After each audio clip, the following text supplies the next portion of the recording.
사랑제일교회 교인에 대한 자가격리 위반죄 무죄 판결을 환영한다. 국민혁명당 대변인 성명서입니다.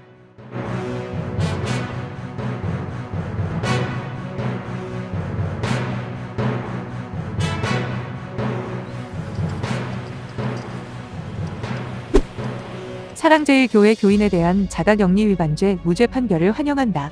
국민혁명당 대변인 성명서입니다. 코로나19를 핑계로 한 사랑제일교회에 대한 문재인 정부와 질병관리청의 무자비한 탄압이 법원에 의하여 제동이 걸렸다. 사랑제일교회 교인이자 국민혁명당 사무총장에 대한 감염병 예방법 위반으로 인한 형사재판에서 서울 서부지방법원은 2022년 2월 7일 피고인에게 무죄를 선고하였다.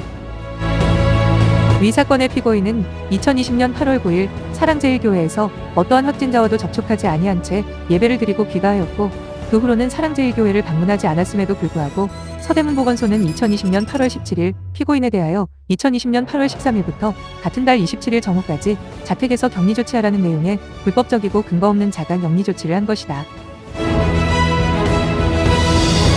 감염병 예방법상 자가격리 조치의 대상은 감염병 환자와 밀접 접촉 등을 한 감염병 의심자여야 하는데, 피고인은 코로나19 감염자와 밀접 접촉을 하였다는 아무런 근거도 없이 코로나19 감염자가 방문했던 사랑제일교회 교인이라는 이유만으로 신체의 자유를 심각하게 제한하는 자가격리 조치를 하였던 것이며, 더욱이 피고인은 2020년 8월 17일 코로나19 음성 판정을 받았음에도 불구하고 위처분은 취소되지 아니하였다.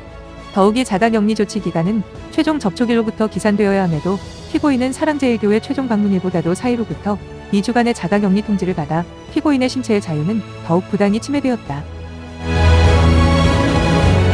특히 재판부는 위 판결문에서 의미심장한 내용을 남겼다. 관할 서대문보건소와 질병관리청은 담당이 아니라서 모른다거나 아예 대응하지 않는 등 비협조적 태도로 일관하였고, 겨우 증인 소환할 수 있었던 담당 공무원 2사람에게서도 충분한 답변을 들을 수 없었다. 필요한 법령, 제도, 시스템이 여전히 미비하고, 그럼에도 그 체계적 정비가 필요하다는 인식이 부족해 보이며, 그나마 있는 장치나 절차가 제대로 작동하고 있는지 의구심이 든다고 판결문에 설시한 것이다. 보건소와 질병관리청은 지난 2년간 국민을 탄압하고 억압할 때는 법도 근거도 없이 정치적으로 몰아붙이더니, 정작 이에 대한 엄정한 사법적 판단을 해야 할 때는 비겁하게 뒤로 숨고 아무도 그 책임을 지려고 하지 않았던 것이다.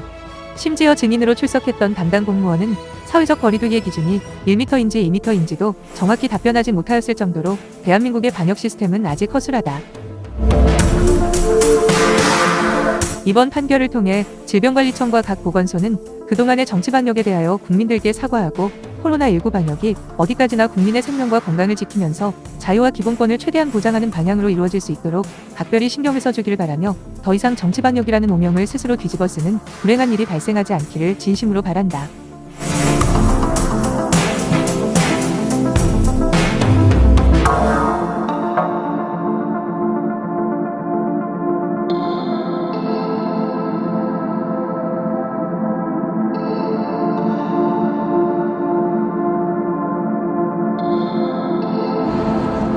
지금까지 시청해주셔서 감사합니다.